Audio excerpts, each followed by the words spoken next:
what to do when we have too many scraps left and too pretty to throw them out. Well, I've been making crazy patch pillows. And these samples what I have, this is the one that I completed. I have a few kind of in different stages.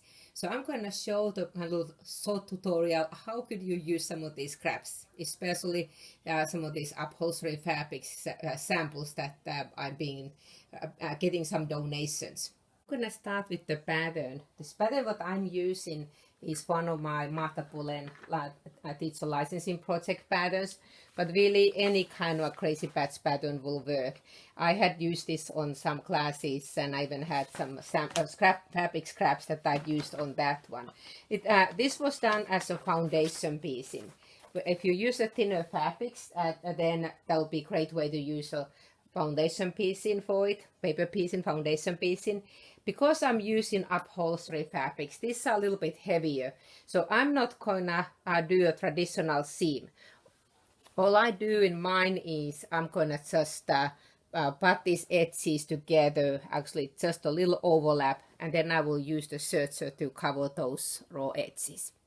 So after I got this pattern, and then I'm gonna trace it for a heavier interfacing, a fusible interfacing.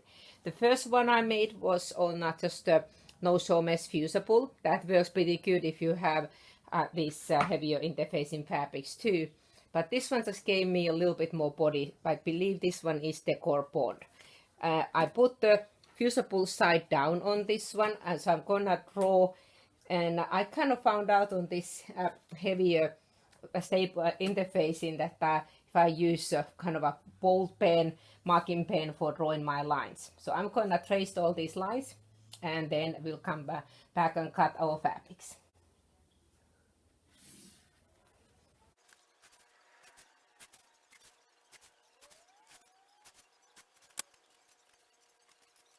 And now for the fabrics. So I have a stack of some of the upholstery samples, and then I have some pretty trim. So, that's the one I had used on my sample pillow, and I have still some left. And it has some a little bit of a greenish and beige and brownish things. So I have a pretty fabric that I may want to use for the center part on this one. Because kind of like to put something that is my focal fabric on that center. On my pillow, this one I had used a fabric that had a little pretty flowers. And then there's another one that I had done. I used a little bit different kind of fabric. So it's just kind of for the focal point, I'd like to put something pretty.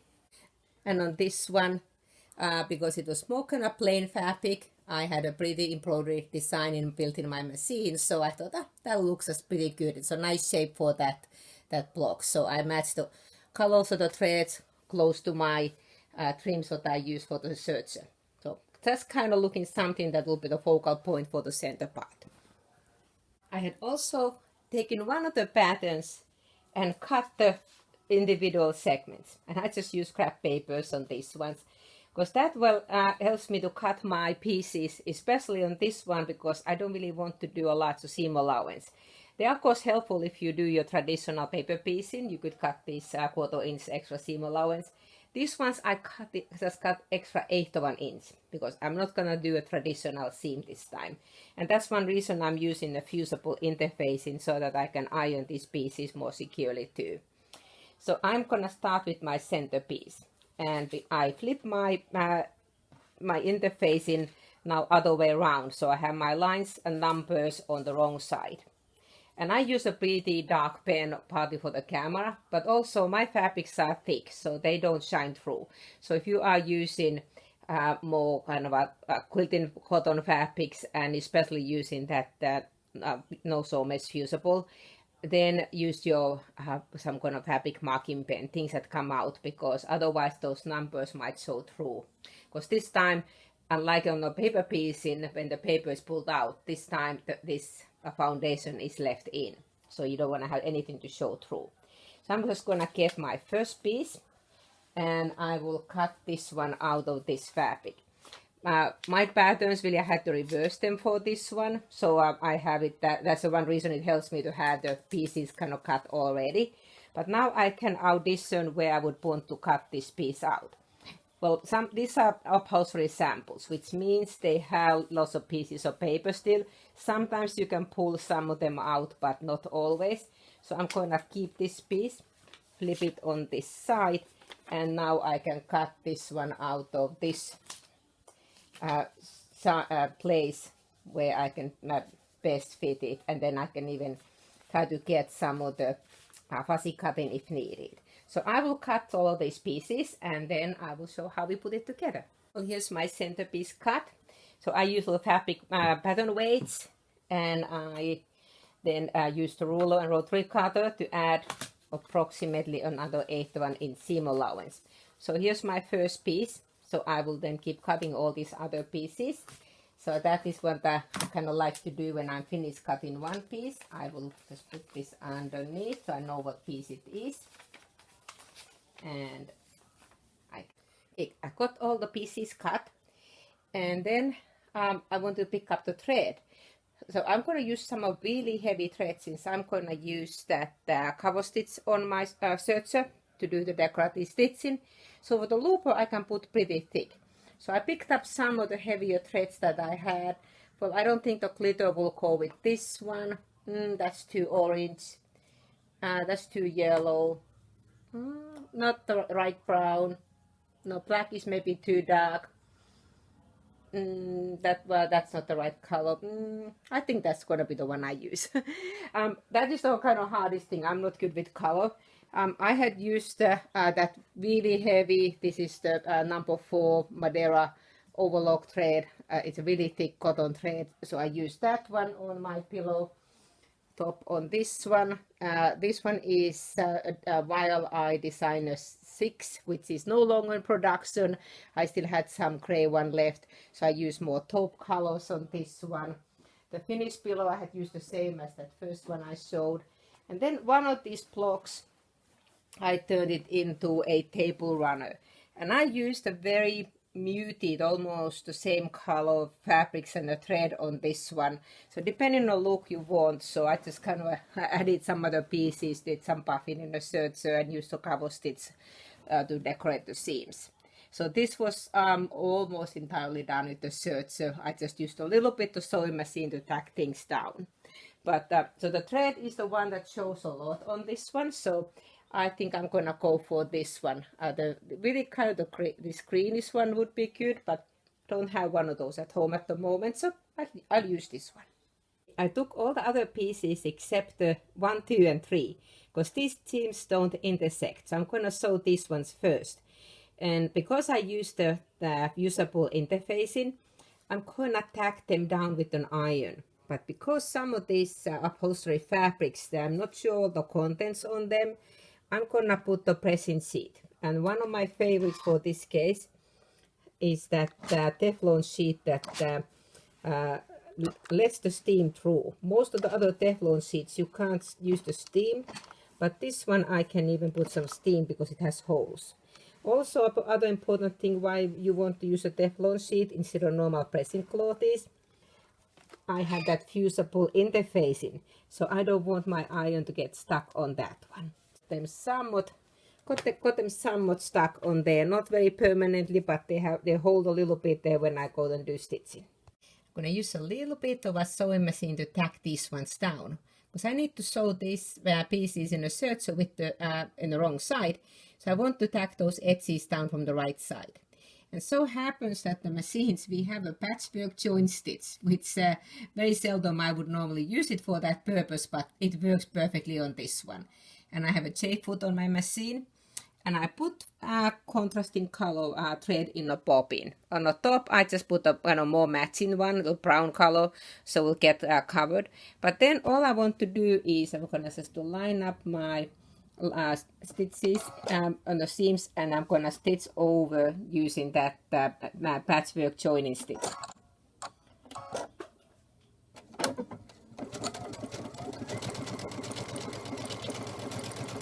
And because I had my pieces just about 1/8 inch larger, so we have a tiny little overlap. Because of this heavier fabric, I didn't want to do a traditional seam. So I will be tacking these 2 seams down, and then we go to the serger. I put that heavy thread chain looper position, And then I threaded it over onto the antenna, and then for my threading guides. But because this thread is so thick on my machine, I can even bypass that the tension dial entirely.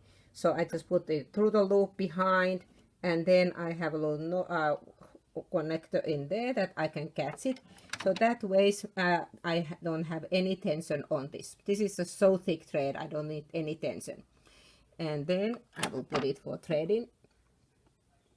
Rotate the hand wheel. And again, because this thread is so thick, I'm not gonna go through the normal threading ports, but I still have to put it for threading. The Ovation and Triumph, we have a bypass. So I will put it through that C and get it there. But then I need to get the thread still to the looper. So I'm gonna use the lasso, thread cradle.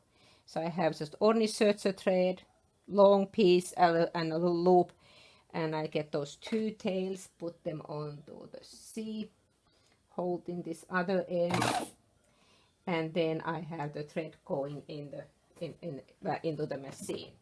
The thread cradle, I just put my looper thread on my looper machine in the threading, and then I looked on the other side of the machine, and here's my thread cradle coming out. But I need to get the thread from here through the looper. So I'm gonna move the machine to searching position, so it will open up those threading tubes, and I can see there is my looper and the thread. So just when it's coming out of that, let me get that other thread out of the way. Just when the thread comes out of there on that threading port, I will get this loop and pull that one out, but I will pull it just out from the from this threading port area. Okay. So I've taken the thread out of there just before it starts to go on to the other guides, but just when I'm taking out from the tube. And then on my thread cradle, I put the tail of thread onto that loop so I can pull it from here. And here comes out my thread tail. So now on this one, all I want to do is just to have the length that my thread cutter would be cutting, and then I can stuck the rest of this tail on that little tray inside, and then I'm gonna go through the rest of the setting, and I'm ready to go for my stitching. As normal, I always like to do a little test sample when I start with the cover stitch, partly because I need to get this thread tail that was otherwise still inside the machine. But then also I can check to see, especially these heavier threads, that how close my stitches should be. I had started at 2.5, and that was on this really thick thread, even too thick. I didn't want to have it so dense. So then I changed it. Actually, I think I'm going to go a little bit more than 3. But other thing I did not like was, because I had started with the ordinary kind of a tan color needle threads and my triple cover stitching, and I just didn't like the look at all. So this time I decided to just to go and put ordinary household brown threads into my needles. So that way there'll be a little bit more blending on my main thread. Okay, now for the stitching, I think I'm good to go. So I need to show it from the wrong side, and that is one reason I wanted to mark all my fabric or this my stabilizer on the wrong side. And because I use kind of a contrasting color thread on my bobbin when I stitch that original stitching, I have easily a line. And even though some of my fabrics moved a bit, I didn't have exactly on the line. Really what I want to follow is not the line this time, but where my sewing machine stitches are, because that way they will cover exactly where my stitches were. And I'm gonna start maybe 1/2 inch before, because I need to have enough tail in there that then I can put my other piece to cover it. So I like using either the open toe foot or the clear foot for this one, so I can see easier where my stitches go. So I will just line up those first 3 notches, kind of just to line up in the middle of that stitching. There we go. And and I can see that even on the inside the foot that I'm going over. This is the time when I have really heavy thread that I'm not gonna go very fast either. So I'm just gonna let it go kind of a slower speed. And I'm gonna watch in the spool too that everything's okay. Actually, the minute I take my eye off the road, I went off a bit. Let's see, but here when I get to the end, again I'm gonna go about 1/2 inch off. I'm gonna rotate the hand wheel towards me to lift the needles up, lift the pressure foot up, and then I take my little scissors, go behind the needles, pull those thread tails towards me, cut them off, pull the fabric gently back so that so those thread tails get brought there, and then I can cut my looper thread too. So here is my first seam, sort of covering on those raw edges of the fabric. So I will do my next one, and then we'll see how do we do the next piece. I had marked all the numbers also for the pieces, and I'll keep track of which goes next. So my next one would be number 4. So I will fold this one on the right side, get my piece, and that will go over this big piece. So this time I want to make sure that all those extra thread tails are going to be underneath my next fabric. So I will line this one again just about that 1/8 inch on each side, so they end up having approximately 1/4 inch overlap. And then we put my pressing sheet, give a little steam on it. It's a really light hold, but it kind of helps me to keep my fabrics in place a bit.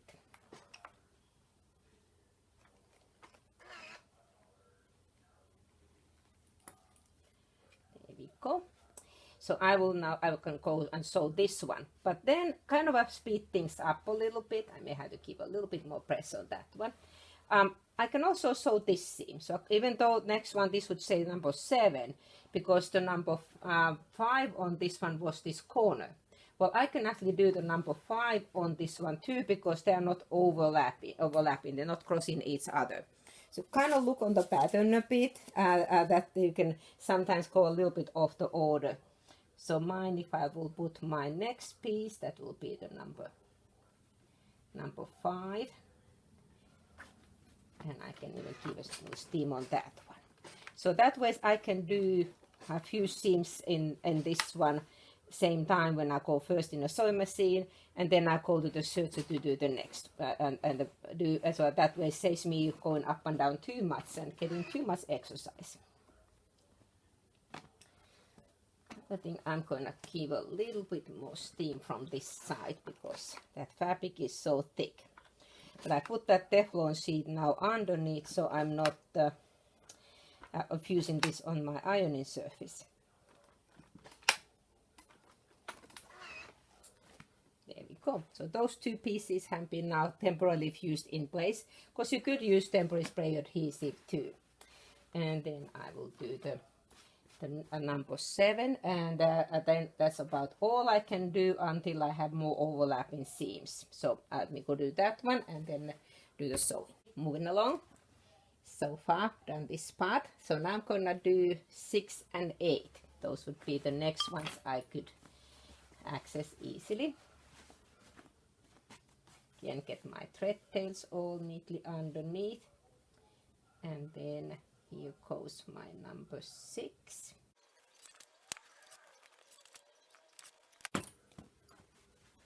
And then number 8. And get those thread tails all under. And after this, back in a sewing machine and a serger. And I have 3 more pieces after this. And here it is, completed pillow top. I gave one more press from the wrong side, and now I'm gonna use my large square, and I think I can get about 15-inch square out of this one. Yep, that looks about right. So let's just trim the excess.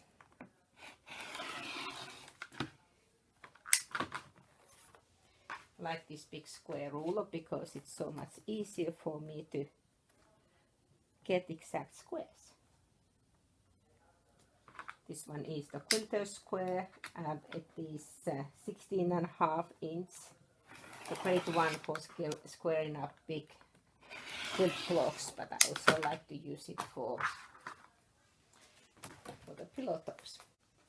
Well, if I make a square pillow like I trimmed this, my pillow, when I put the stuffing in, will look a little bit like having doggy ears. They just kind of pull up. This one looks more square because these corners I took a little piece out of these ones. So what I mean out a little bit is I'm gonna mark, if I fold it in half, so from there about halfway, and then this one in here is 7.5, so halfway would be somewhere around 3 3/4. So I will put a little mark and a little mark, and then for the corner, 1/2 inch and up all the way, a little dot there. So I will just connect these points. And okay, I cut those little pieces. I just did 2 layers at the same time and used scissors for that one. But that little piece that is cut out makes quite a bit of a difference when we stuff it, so that way the pillow should look a little bit prettier. In order to change the insert on the pillow easier, I just like to put the zippers. And instead of putting in the middle, I kind of put it towards the end of a bit. So I cut couple strips of fabric, one the larger piece and then one just about 2 inches wide, so I can then have my zipper. And I like to use the invisible zippers for this purpose, because then they almost disappear. And I didn't have any brown ones left at home. Well, my fabric had a little bit some greenish tint, and then also this trim had a little bit greenish tint, and you pretty much all you see is there is that zipper pull. So I'm gonna use this green zipper. When you use the invisible zippers, they need to be a bit longer than what your fabric piece is, because we can't sew all the way to the end. So I'm gonna go and set up in a machine and show how to put these invisible zippers. They are just the easiest zippers to put in. Here's a collection of my invisible zipper feet. The first one on the left, that one is a generic one. The one in the middle, that was my original Baby Lock Brother invisible zipper foot. The last one is one of the newer one. I think it's been around a couple years now. And this one has a little point on a toe. So this one is my favorite of all these ones. And that's the back side of the zipper feet. They all have these grooves that will help to keep the zipper coil out of the way. On the first two ones, the grooves are flatter. And on these ones, you would really almost have to press your zipper a little bit. Open that coil with, and you can use an iron on that one. The last one, that newest one, that is my favorite, because I don't even have to press the zipper. All I have to do is just to guide it on that groove, and it will keep that zipper coil out of the way. And as for stitching on a machine, what we need to put is just a straight stitch, needle at the center. And I have my default settings for that one. I didn't change anything on that. Just a straight stitch, needle at the center. That's all we need. Okay, I have snapped the invisible zipper foot in my machine. And I did overcast the edges a bit. I just used a sewing machine this time, but I of course searched would be the best way to do the overcasting. And when you put the invisible zippers in, other name for this is concealed zipper. So the invisible or concealed, I'm gonna open this one up, and then I will put my wrong side up, my right side of the fabric on top, so right sides together. And you'll go from the open end. So this time I will line up my left groove, just going over that zipper coil. And I'm gonna go past that little plastic piece, because that's sometimes gonna get caught a little bit.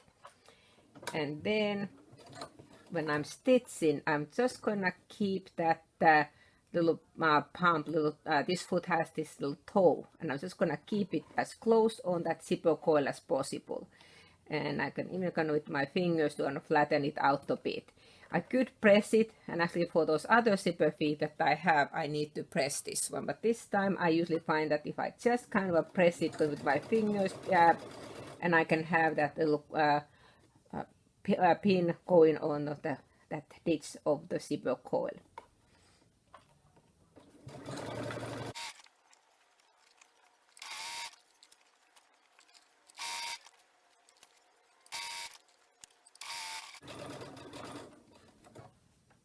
And then at the end, I'm just gonna cut the threads, and then I will do the other side. Again, I think this one is the right side, and I had overcasted this one edge. So the other side, we're just gonna keep that zipper coil still so that my right side is against the fabric, wrong side up, so the coil side is up.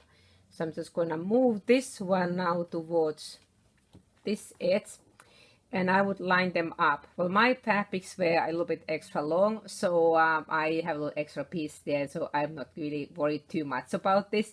But in the real, if you have them cut exactly, you want to make sure you start it at the same distance from the top edge. And this time I'm gonna line it up so that my right groove is on that ditch. So that way my little pin goes on the left side of the zipper coil. And I'm just finger pinching this one. You could pin it down, or other really handy use is those double-sided pasting tapes.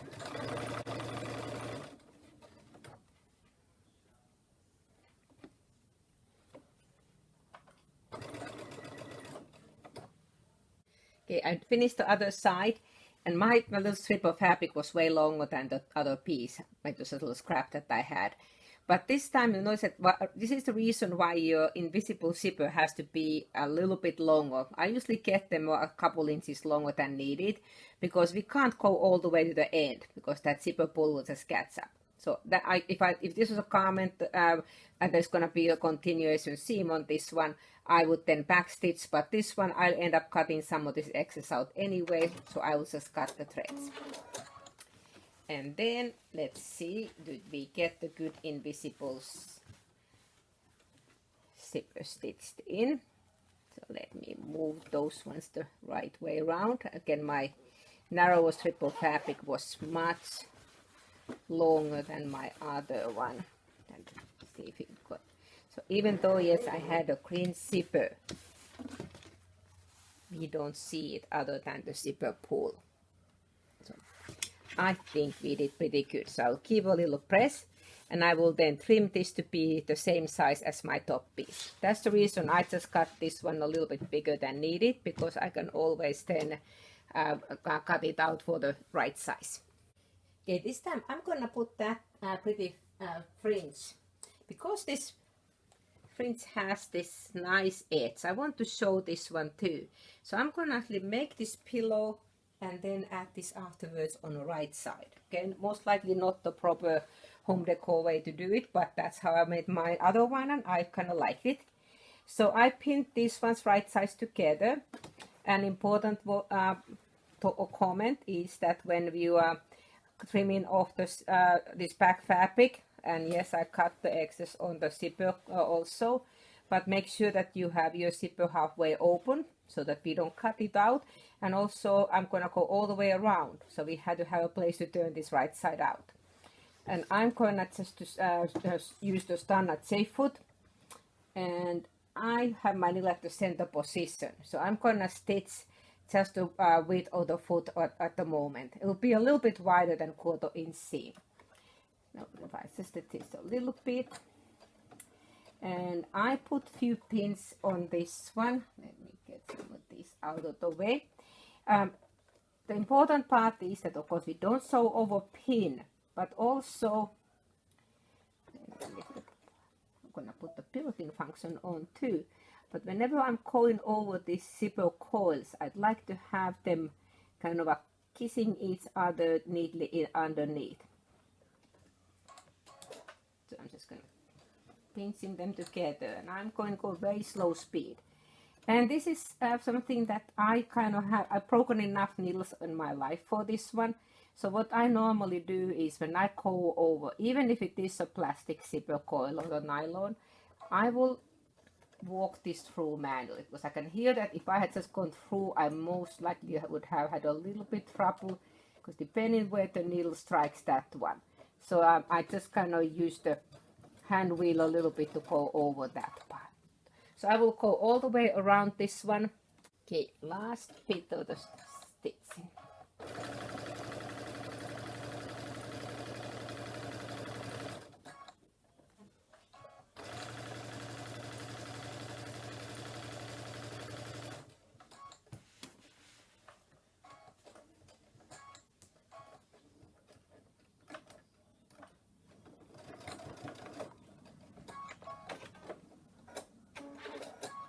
So before I turn this right side out, I'm gonna just clip these corners a little bit, turn it right side out, and then I will give a little press, and then I'll show how I attach the cording or the little prints around it. Some of my favorite tools what I used the Floriani point turner, so it helps me to get those corners. And then also when I pressed it, and I pressed it from this side, I could use the press cloth on it too, but this other side had different kinds of fabrics. I wasn't sure if I can put iron very hot on top of it. But here's another one that really helps to get nice finished sharp edges, is the clapper. And yes, it is kind of more referred as a tool for garment sewing and tailoring, but it is any kind of seams, even if you do quilt blocks and piecing. Nancy Seaman on the Sewing with Nancy program, she used this one very often for just to press into seams on the quilt blocks, especially if you have seams that cross each other. Even though it's called clapper, you don't really bang it, you just put it on top of it. It absorbs this, all the steam and sets those seams really nicely. So this could be already finished pillow if I didn't want to put anything extra, but I think it needs a trim. So I'm gonna go and attach that next. So I'm gonna put this trim to the edge. So I could just pin it, but this is where I really like to use the pasting tapes. Wonder Tape, or there's multiple ones for pasting tape, Wonder Tape, different companies. This one I'm using is the R&K Stitch Perfection tape. It comes on 1/4 inch and 1/2 inch wide. So 1/4 inch is fine. I could really use either one, either one on this wider trim. But what it does, it's just gonna hold this trim in place a little bit. So I'm just gonna put a little strip on the edge, peel off the release paper, and then I'm starting from the bottom edge, which I think it's gonna bottom, that's where my zipper is, and I'm gonna start from this one, and I'm just gonna put this one flat, because eventually I will do the join there. On this other pillow I had just folded the edge a little bit over and just stitch, so if I put it kind of on that side, it'll be hiding it pretty much. So I will just stick this one on the place I'd like to have it, and then you can put some pins in there to hold too, but I'd like to have it so that that uglier part of this trim is gonna be underneath. And then just to do my third corner, we add another strip.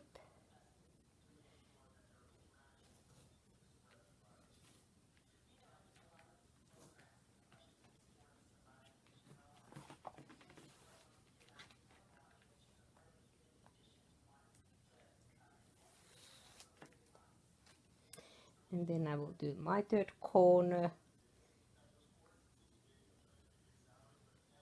on this one, and that's the place that I may want to put a pin just to hold it a bit, because there's some layers I don't have any tape over. And I will just repeat this one for the remainder and then cut the little overlap on it so that I have about 1/2 inch overlap. Okay, and the nice thing on this one is I can check the underside that I get them pretty well lined up. And then I will do my third corner on this one and continue around. Okay, it's all pasted now in place. And I'm gonna just overlap this one just about an inch, and there looks like a natural place me to cut it there. And then this edge I will wrap under, maybe put the pin on this one, and then I'll corner sewing machine and tack this one down. I will do 2 rows of stitches, if I don't stab me. I'm gonna go over on both sides of this, so hopefully I'll catch on one of the edges a little bit on this side, and another one creates a little flange. Other thing that I had to remember before I start doing any stitching is to pull this zipper open a little bit, because you definitely don't want to sew over that zipper pull. And I'm going to just use the J-foot and the straight stitch to do the stitching around, and then all I had to is to find another pillow form and have it ready to go. So what do I do with this one? Maybe I have to give it as a gift, because I'm sure I'm running out of beds. Or maybe I'll put it on my Etsy shop one of these days. Okay, here it is, completed pillow. So here was my trim, so I sewed it on both sides. Flip the other side. So that way you see those 2 rows of stitches. Actually, I sewed the first on this side, close to the edge. And then I flipped it over and sewed it then on this side. And here is that invisible zipper. So yes, it was a green zipper. Only way I know it is the zipper pull in the corner. So yeah, really the nice thing about invisible zippers is that if you don't have exactly matching color, you can kind of fudge a little bit. But here it is, completed pillow. Just need to find a pillow form and have it done.